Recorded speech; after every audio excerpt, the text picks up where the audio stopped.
మా ఇద్దరిలో ఎవరినైనా చేసుకోవడం నీకు ఇష్టమేనా చెప్పు. అలా ఆ భటులిద్దరూ చంద్రిక అందాన్ని చూసి ఆమెని పెళ్లి చేసుకోవడానికి తాపత్రయపడుతూ ఉంటారు.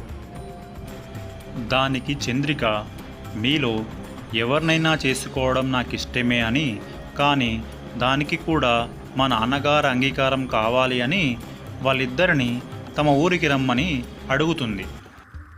సరే పద, మీ ఊరికి మమ్మల్ని తీసుకెళ్ళు. మీ నాన్నగారికి ఎవరైతే ఇష్టముంటుందో మా ఇద్దరిలో వాళ్ళనే పెళ్లి చేసుకునేవు. వచ్చేయ్, వచ్చి నా గుర్రం ఎక్కు. మీ ఊరికి దారి చూపించు, నేను తీసుకెళ్తాను. అలా చంద్రిక ఆ భటుల గుర్రం మీద ఎక్కి అగ్నిబేతాళుడు ఉండే గుహ వైపు తీసుకెళ్తుంది.